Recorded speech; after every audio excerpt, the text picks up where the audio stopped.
नमस्कार साथियों, the dignity के यूट्यूब चैनल में मैं आशुतोष आप सभी का स्वागत करता हूं और उम्मीद करता हूं कि अभी आप एक बहुत बड़े संकट से जो है वो गुजर रहे होंगे। मन में एक बहुत बड़ा प्रश्न उठ रहा होगा कि क्या तैयारी करना उचित है, और अगर उचित है तो इस तरह के जो निर्णय आते हैं उससे आप पर क्या प्रभाव पड़ेगा। जी हाँ, आज हम इस छोटी सी वीडियो में मध्य प्रदेश पटवारी को लेकर जो मामला चल रहा है उसमें वर्तमान मध्य प्रदेश हाई कोर्ट के द्वारा या इंदौर की जो आपकी खंडपीठ है उसके द्वारा जो फैसला दिया गया है उसकी चर्चा हम आपके सामने करेंगे।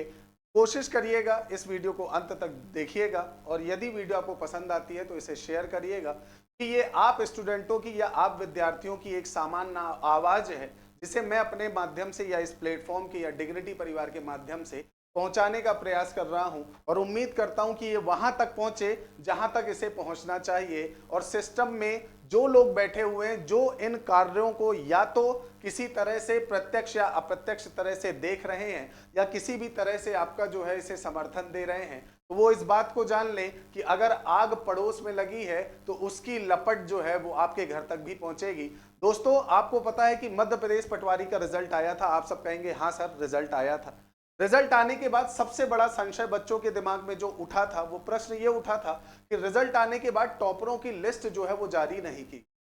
बच्चों के बहुत ज्यादा मांग करने के बाद मध्य प्रदेश के बहुत सारे कोचिंग इंस्टीट्यूट जो है उनके मांग करने के बाद दबाव पड़ने पर आपके जो है संस्था के द्वारा आपका जो मेरिट लिस्ट है उसे दिया गया और मेरिट लिस्ट के अंतर्गत देखा गया कि टॉप 10 के अंदर जो छात्र हैं उन टॉप 10 छात्रों में से 7 छात्र जो हैं वो ग्वालियर के एक ही कॉलेज या कहा जाए तो एनआरआई कॉलेज जो है वहीं से जो है उन्होंने पेपर दिया और उन सभी का सिलेक्शन वहीं से हुआ। तो आप स्वयं से सोचिए, एक संस्थान में 10 टॉपर में से 7 टॉपर एक ही जगह से एक ही एग्जाम सेंटर से निकले। अपने आप में या तो ये सिस्टम का फेलियर था और या फिर एक प्रकार से अगर देखा जाए तो वो 7 तो जो आपके थे वो पूरे के पूरे बुद्धिजीवी थे। दूसरा ऑप्शन होना बहुत कम चांसेस का है, पहला ऑप्शन होना सबसे ज्यादा संभावित है कि सिस्टम का कोई ना कोई फ्ले आपका जो है अगर देखा जाए तो सिस्टम कहीं ना कहीं क्रैश किया होगा, सिस्टम कहीं ना कहीं फेल हुआ होगा।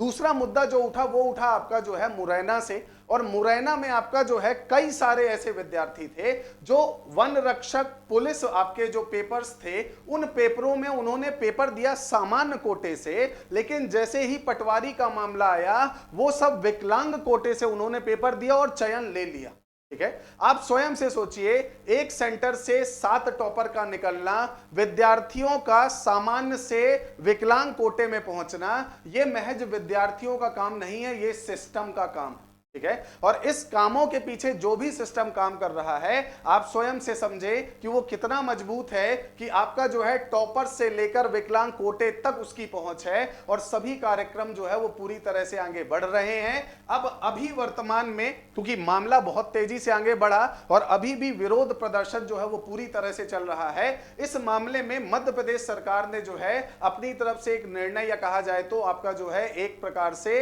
एक आपका जो है आपका नोटिस जारी किया और उन्होंने बताया कि भाई हम जो है आपके हाई कोर्ट के जो आपके पूर्व आपके न्यायाधीश हैं उनको मिलाकर या उनको लाकर एक कमेटी बनाएंगे, जांच कमेटी बनाएंगे और वो जांच कमेटी जो है वो आपके इस मामले पर अब पूरी तरह से जो है संज्ञान लेगी। अभी तक मामला ये था कि सिर्फ टॉपरों का ही संज्ञान लेना है, लेकिन जब से ये मुरैना वाला मामला आया है और अन्य जो मामले आपके सामने प्रस्तुत हो रहे हैं आप सब और बेहतर तरीके से आपने देखे होंगे, इन सभी मामलों को लेकर अब ये मांग उठ रही है कि पूरी की पूरी जो परीक्षा है उसकी ही जांच कराई जाए। परीक्षा की जांच कराई जाए बिल्कुल आवश्यक है, चाहे वो मामला टॉपर्स का हो चाहे सामान्य से विकलांग कोटे में पहुंचने का हो। अब मैं आपको बता दूं, अभी वर्तमान में अगर आप देखें तो आपके हाई कोर्ट के अंतर्गत एक आपकी पिटीशन पहुंची थी और उस पिटीशन में हाई कोर्ट ने आपका जो है अपना निर्णय दिया है। ये आपके सामने पिटीशन की कॉपी दी गई है और इसमें जिसने पिटिशनर या कहा जाए तो जिसने पिटीशन लगाई थी उसके खिलाफ आपका जो है हाई कोर्ट ने 10,000 का जुर्माना जो है वो लगाया है और हाई कोर्ट ने यह निर्णय दिया है कि देखिए आपने जो पिटीशन लगाई है उसमें कोई भी तथ्य नहीं है। आपने मीडिया की बातों को सुनकर जो है पिटीशन लगाई है, पहली बात। दूसरा, आप ये कह रहे थे कि आप एक समाज सेवी हैं, आप एक सोशल वर्कर हैं और तब आपने पिटीशन लगाई है, लेकिन पता चल रहा है कि आप किसी ना किसी राजनीतिक दल से जुड़े हुए हैं, तब आपने पिटीशन लगाई है और इस कारण से आपका जो है उन पर जुर्माना लगाया गया है। इसी के साथ अगर देखा जाए तो खंडपीठ ने यह भी कहा है कि आपका जो है अब इस मामले में जब एक जांच कमेटी बन चुकी है तो जांच कमेटी के निर्णय आने तक हम कोई फैसला नहीं दे सकते हैं, क्योंकि कमेटी बन चुकी है, कमेटी अपना निर्णय देगी और उस निर्णय के बाद से ही कार्यक्रम आगे बढ़ाया जाएगा। वहीं अगर बात की जाए ग्वालियर आपके खंडपीठ की, तो ग्वालियर ने भी आपका आदेश दिया है कि ये जो सामान्य कोटे से विकलांग कोटे में पहुंचे हैं, उसके अंतर्गत पिछले 5 से 10 सालों में जितने विकलांग कोटे में भर्ती हुई है उसका पूरा ब्यौरा जो है न्यायालय के सामने रखा जाए। अब मेरा प्रश्न सामान्य बस आप सभी से एक यही है कि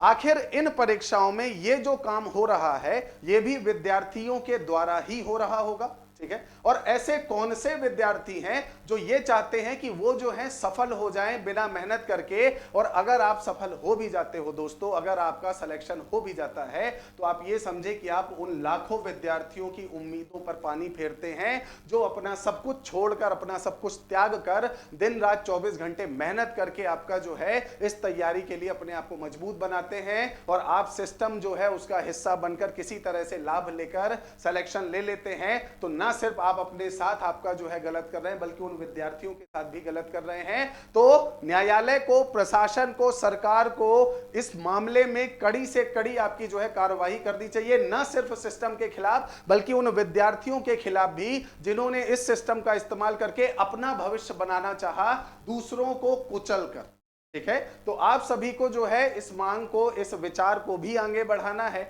अगर आपको लगता है कि हां पटवारी की परीक्षा कैंसिल होनी चाहिए, तो आपको भी अपनी मांग रखनी पड़ेगी, जैसे कि विद्यार्थी रख रहे हैं। बहुत सारे विद्यार्थी जो है आक्रोश में और धरना प्रदर्शन में उपस्थित हैं, आप लाइव कंटिन्यू देख रहे होंगे और बिल्कुल उनकी मांग भी जायज है कि अगर कोई 3 साल, 2 साल, 4 साल अपना सब कुछ छोड़कर अगर पूरी तरह से तैयारी करता है और फिर जब मामले इस तरह से आते हैं तो न सिर्फ उसका मनोबल टूटता है बल्कि आगे का करियर भी समाप्त हो जाता है। उम्मीद करते हैं कि सरकार जो है इस पूरी जांच, आपका जो है पूरी ये जो परीक्षा है उसके लिए एकदम निष्पक्ष जांच कराएगी और जितने भी आपके कल्प्रिट लोग हैं, जितने भी दोषी हैं, उन सभी को आपका जो है पूरी तरह से सजा देगी। बहुत सारे विद्यार्थियों की मांग ये भी आ रही है कि सर परीक्षा कैंसिल होनी चाहिए। आप अपनी राय कमेंट में जरूर बताइएगा और डिग्निटी परिवार की तरफ से जितनी सहायता वीडियो के माध्यम से, इंफॉर्मेशन के माध्यम से मैं आप तक पहुंचा पाऊंगा, मैं आप तक पूरी तरह से प्रयास करूंगा कि वो पहुंच सके। धन्यवाद।